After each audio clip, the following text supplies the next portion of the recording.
Moustapha Ndong nekk coordonnateur départemental Takku Wallu Sénégal tey nag dañu am tey yéene wax ak Sénégal ñëpp wax ak département de Koungheul wax ak région de Kaffrine tey li ñu fi dajale ñaari fan yi nga xamante ne nii dañ koo génn am na coow loo xamante ne nii am na fi lu ne nag ñu ngi ko ciy wax waaye ñun mbir mi bi mu xewee ak léegi ñu ngi ci ànd ak dal bi nag dañ ci jiital ñi ñu àndal parce que li fi xew ñun ñu dund ko ñun waa doomu Koungheul ñun ñoo ko xam te ñun ñoo ko dund loolu nag bi mu amee li njëkk a def mooy wax ak suñuy nit dalal leen ba ñu mën a taxaw nag jàkkaarloo ak sénégalais yi tey wax ak ñoom wax li nga xamante ne moom moo fi xew parce que dégg nañ nag ñu koy commenter nu ne di ko waxee nu ne ñun nag lépp luñ fi yëkkati am nañ gàccewu li ñuy yëkkati fii suba ñu am dara loo xamante ne dana wuute ak suñuy kàddu lépp nag luñ fi sañ a wax rek dafay nekk loo xamante ne lu ñu am ay preuve la ay preuve yoo xamante ne ay preuve yu palpable la ba loolu moom moo tax nag tey ñu daje fii pour wax ak sénégalais yi tax parce que mbir mi yegg na foo xam ne mbiru sénégalais yi la il faut ñu waxal sénégalais yi li xew parce que ñaari fan yëpp ñu ngi ŋànk Koungheul di wax ne ñun dañu def suñu programme biñ ko defee def nañ ko lu jiitu premier ministre di fi ñëw programme boobu mooy lan ñun dañu préparé woon ne jour bi nga xam ne dañuy tàmbali campagne mercredi la ñuy tàmbali à 17h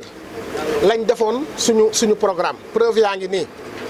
17h lañ jàppoon ba 21h bi ñu defee loolu ñu xam ne ñu yëg ci ay information ne ki nga xamante ne nii tey moom moo jiite liste Pastef muy le premier ministre Ousmane Sonko dafay ñëw fii ci Koungheul bi ñu ko yëgee ñun à partir de 16h fii la ñu daje ci suñu permanence bi suñu nit ñi ñu commencé di dajale fii suñuy nit à partir de 16h lañ commencé di dajale suñuy nit ñi bu ñu fi dajee ñu yëg ne premier ministre mu ngi fi ñu xamante ne convoi premier ministre dafa am doole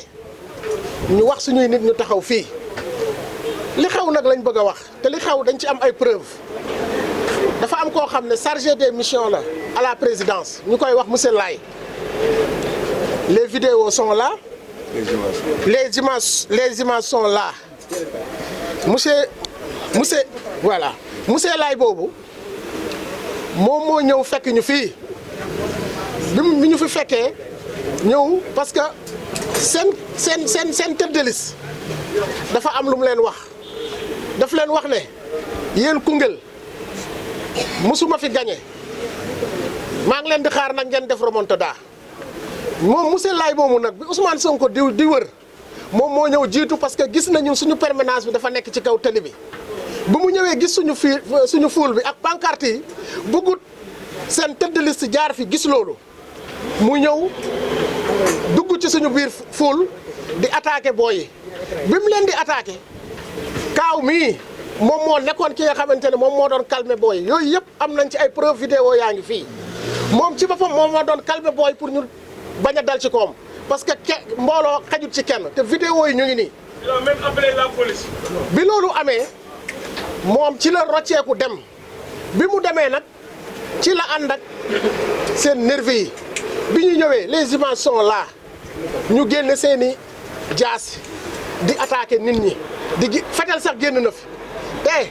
gis ngeen oto bi ñu yàq gis ngeen seena musique bi ñu jël lépp bu ñu ko jëlee fii ci permanence bi lañ ko lépp ci buntu permanence bi lañ ko jëlee waaw léegi nag lan moo war a xew Sénégal ba njiitu Pastef bu waree ñëw Koungheul ñun ñu nekk doomu département bi ñun ñu am suñu programme jiitu leen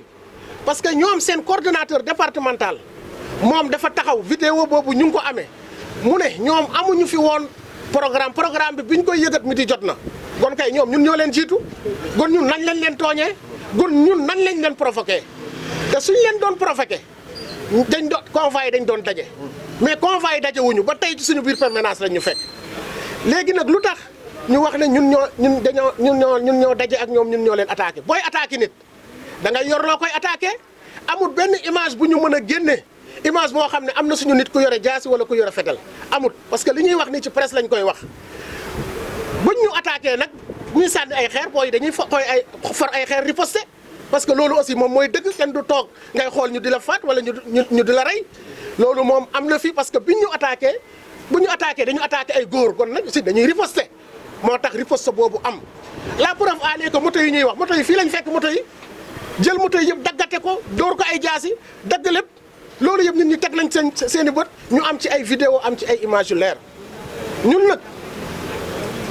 ñu ngi bëgg a jaaxle parce que ñun suñu kuddu jàmm rek la ràcc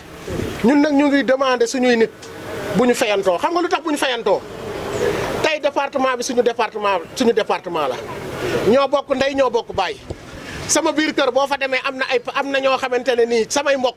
am na ñoo xamante ne tey ay Pastef lañ te terewul danañ wax mbir mi gis-gis la gis-gis boobu nag moo tax ñu ne ñun du ñu fayantoo parce que bu ñu fayantoo suñu biir la ñuy fayantoo moo tax nag dañu wóolu suñu justice su dëkk suñu justice moom ñun am nañ ci moom confiance danañ def liggéey bi nga xamante ne nii bi ñu war a def danañ ko def parce que nag ñun ñu ngi téye suñu preuve yëpp toog nag di xaar justice woo ñu teg lépp ci taabal bi parce que lii mënuñu koo bàyyee nii te ñu ngi interpellé waxuma la Sénégal mais l'opinion publique nationale et internationale parce que nag dérive yi xew nii mu ngi bëgg a ëpp te mbir mi dafa mel ni lu ñu préparé parce que seen coordonnateur président Ousmane Sonko moom dem na ba Kaolack mu ne Koungheul moom ñam nañu kon ñam boobu ñoom dañ koo préparé woon ba pare pour ñëw ñamal ñu ñoom loolu lañ préparé woon en tant que yow ñu ne yow yaay premier ministre nga yëkkati ay kaddu ñam nañ loolu ñaaw na ci sa askan loolu ñaaw na ci ñi nga xam ne da nga leen jiite loolu ñaaw na ci ñi nga xam ne dañoo am ci seen confiance parce que bu leen fàtte ne même bu ñu wuutee ak yéen gis-gis 54% sénégalais yéen lañ wax kon jàpp leen ne ñëpp ngeen jaboote ñun nag dañu jàppoon ne tey état bu ñëwee daf ñu war a protéger ñun ñëpp parce que moo ñu bokk jaboote mais doole état ku nekk xam na ne xejul ci kenn te li fi xew fii Koungheul ñaaw na te la preuve en est que incha allah ci kattanu yàlla danañ xam ne liñ def doomu Koungheul yi naqari na leen métti na leen am na ay militants yoo xamante ne amoon nañ leen fi danañ leen ñàkk parce que liñ def ñëpp seede nañ ñi dañ ñoo tooñ en tout cas lii moo nekkoon kaddu yoo xamante ne nii vraiment ñu ngi ko ci sànni. ngeen di porter plainte wala na ngeen def ko pare. waaw déjà moom honorable tête de liste Fanta Sall porté na plainte ñun porté nañ plainte ba pare te yaram dafa war a daw jigéen boo xamante ne jigéen bu engagé la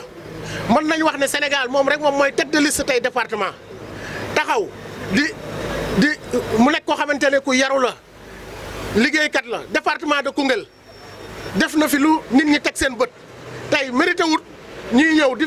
fekk ko ci permanence am di ko attaqué njabootam loolu ñun ñu ngi koy ñaawlu tey ñu ngi koy ñaawlu ëllëg. digalu suñu investi yi muy tête de liste xam naa duñu guddal dañuy résumer rek associé wu ci salutation yi nga xam ne le coordonnateur départemental def na ko présenté wu en tant que coordonnateur communal. li tax nag ñuy wax c'est parce que dañu nekk témoin oculaire ba pare nekk le coordonnateur communal des élections li xew yëpp xewee suñu kanam mënoon nañ ci bañ a sànni kàddu ndax ñi wax mat nañ sëkk mais dafa am ñeenti points yoo xam ne ñoom dañ ko wax ba pare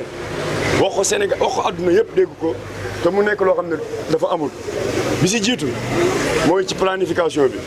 ñun si suñu planification précisément dañu planifié woon def caravane à 17h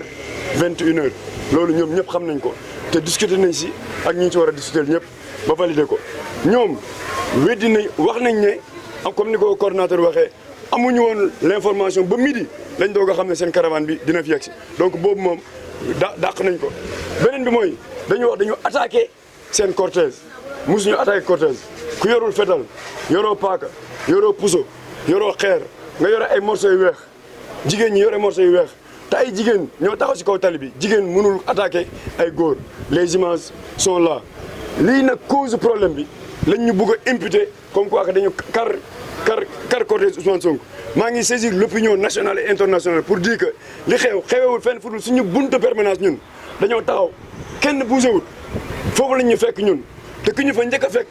coordinateur wax na ko mooy ki nga xam ne moom lañ njëkk a ñamal c'est un frère moom lañ njëkk a nommé gisuma arrêté am gisuma décret mais nee nañ dañ ko nommé chargé de mission moo njëkk a ñëw les images sont là dinañ leen ko jox yéen ñëpp ngeen am ko si biir suñu fuul kenn yegseegut te moom ci fam demoon dafa ne ñoom seen oto lañ jël ñu kar ko dóor ko moo tax ñoom ñu commencé xeex te moo fi njëkk ñëw am nañu preuve yooyu loolu mooy beneen bi mooy li si xew bi mu retourné moom bi mu replié woo comme ni ko coordonnateur waxee la ñu gis jaas yi ñëw man maa fekkee loolu parce que tout simplement bougé wu ma dama taxaw sur place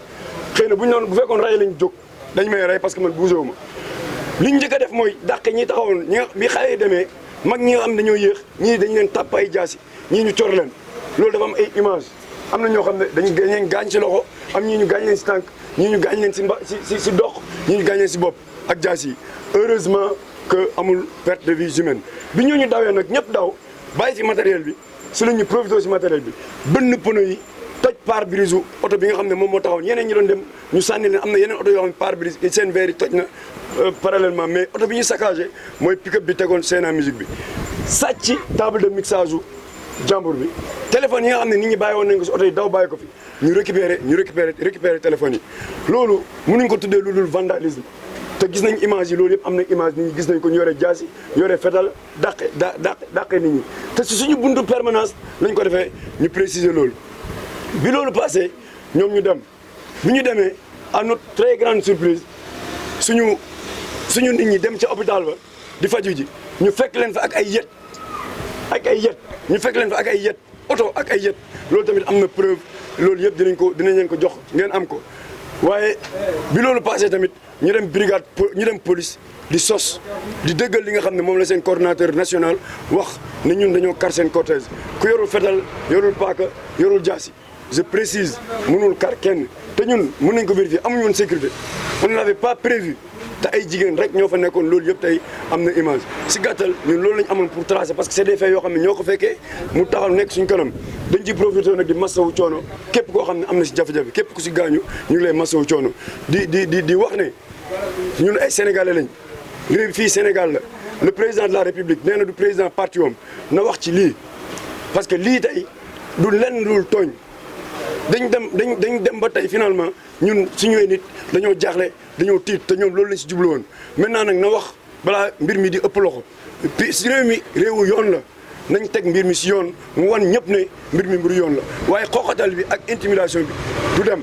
di leen nuyu ñu fi teew ñëpp ak waa Sénégal di am njàqare ak tiitaange bu mat sëkk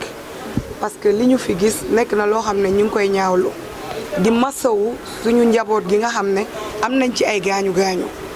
tey état foog naa bu fi nekkee ñëpp la fi nekkal te ñëpp ci njabootam lañ bokk ñëpp la war a protéger li ñu ci tiital mooy que état bi la war a protéger fekkee ñi lay attaqué au lieu que mu taxaw masawu la wala mu défendre la foog naa kon ñun teg ci naan ak tiitaange parce que nag ñun état moo ñu war a protéger parce que état daf fi nekk pour sénégalais yëpp liñ ciy tiital mooy que lii bi muy am barki démb que premier ministre Ousmane Sonko ci convoi am la amee mu fekkee ko ñu jàpp di rey suñu njaboot te tooñ ñu teg si mu war a wàcc masawuñu xool ndax am na gaañu yu metti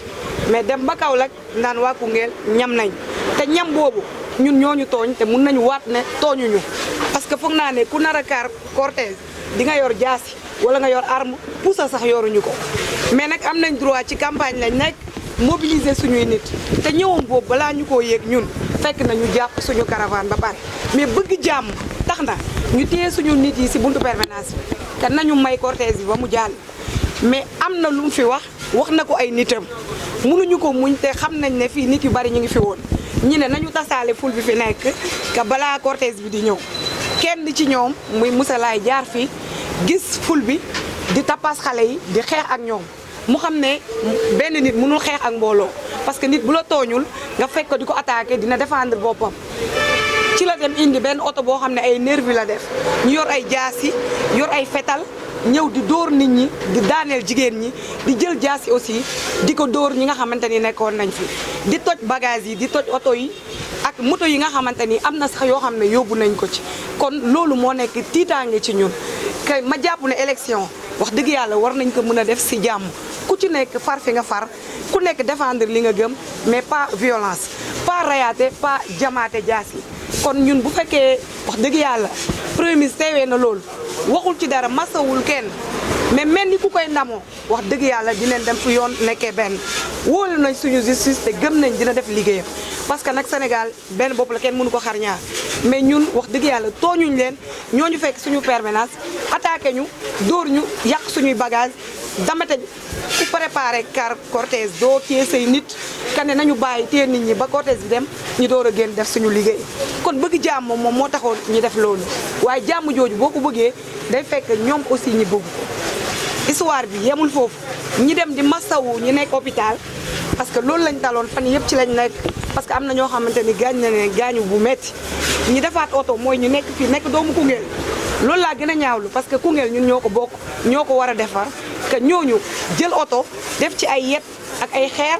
dem kar ñi nekk hôpital di leen gaañ te ma jàpp ne loolu wax dëgg yàlla nekk na acte boo xamante ni kenn mënu ko rafetlu ko kon nag dineen porter plainte Ousmane Sonko mi nga xamante ni moom mooy premier ministre te teewee lii te nga xamante ni lii yëpp moom moo ko waral dineen porter plainte wax dëgg yàlla te wóolu nañ aussi suñu justice gëm nañ que ne lu ci war dina ko def parce que nag bu ñu toogee ba état protégé wu la mais état mooy dal ci kaw askan bi ah loolu nag njàqare moom wees wu. lan ngay wax say njaboot yi nga xam ne ñoo ànd ak yow ci moment bi comme yaa ngi porte plainte yaa ngi teg lépp ci loxoy yoon te ñi nga xamante yaa nga ñëwoon ndax yaa nga ñëwoon ci dal ak jàmm. ñun jàmm lañ mos a woote parce que bëgg jàmm moo tax ñu téye cortège bi que ne buñ dem ñu bàyyi ba cortège bi ñëw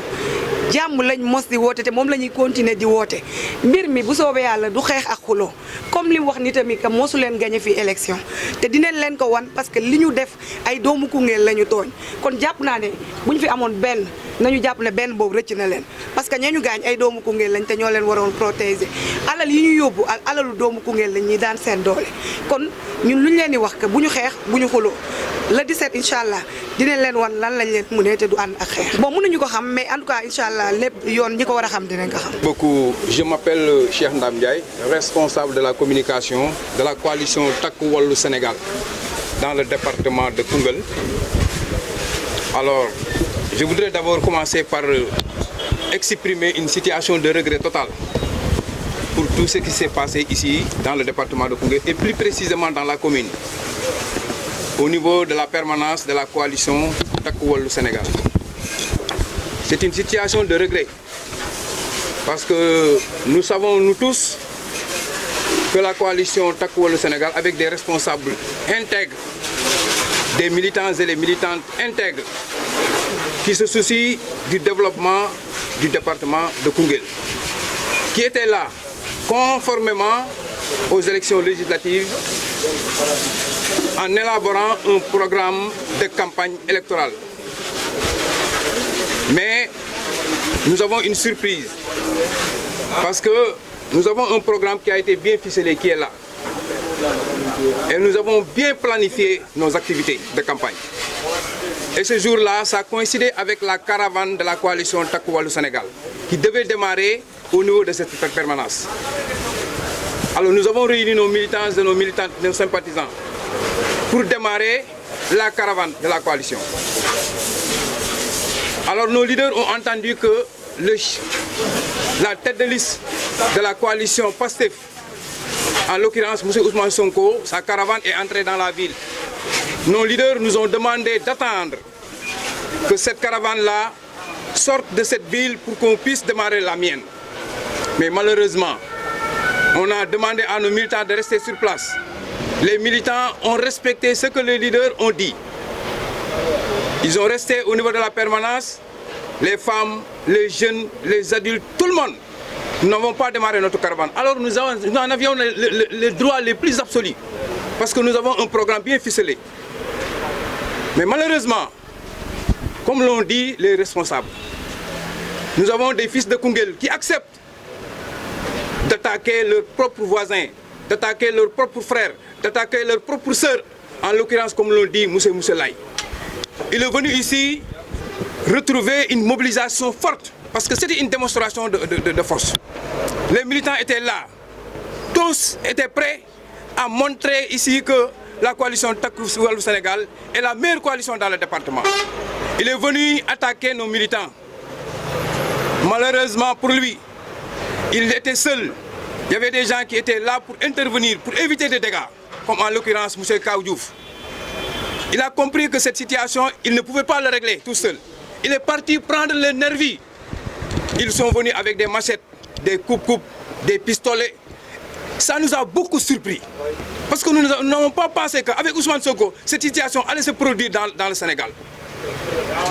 Ils sont venus, ils ont attaqué les femmes, ils ont attaqué les jeunes, les conducteurs de Jakartaman, des jeunes qui veulent travailler, qui ont des motos, qui prennent tout ça pour leurs dépenses familiales. Mais malheureusement, les gens d'Ousmane Sonko, les nervis, ont tout gâté. Ils ont pris même des motos Jakarta avec eux. Moi, je pense que si c'était, par exemple, une réponse, juridiquement, comme on le dit en droit, la légitime défense doit être proportionnée. Même si, par exemple, c'est la foule de la coalition Takku Wallu qui avait attaqué cette foule-là, la caravane d'Ousmane Sonko, la réponse devrait être proportionnée. Mais malheureusement, ce n'était pas une attaque et la réponse a dépassé. Ils nous ont attaqués, ils nous ont pris des motos, ils ont blessé des jeunes, ils ont blessé des femmes. C'est inacceptable dans ce Sénégal-là. Avec Ousmane Sonko, nous regrettons. Maintenant, ce que nous comptons faire d'abord, ce que les leaders ont demandé aux militants, militantes et sympathisants de la coalition Takku Wallu, c'est d'être calme, serein, travailler, aller voir les militants. Parce que les élections présidentielles, nous avons remporté le département. Nous voulons encore la confirmation de cette victoire-là. C'est ce que nous comptons faire dans un premier temps. Et dans un deuxième temps, les leaders l'ont fait. Ils ont porté plainte. Les images sont là, les vidéos sont là. Les conducteurs de Jakartaman qui sont là, si vous les demandez, ils vont vous dire ce qui s'est passé ici au niveau de la permanence. Même les commerçants qui sont là ont vu la situation qui s'est produite au niveau de la permanence. Nous n'avons pas attaqué, nous n'avons pas arrêté la caravane d'Ousmane Sonko. Nous n'avons pas ce temps-là.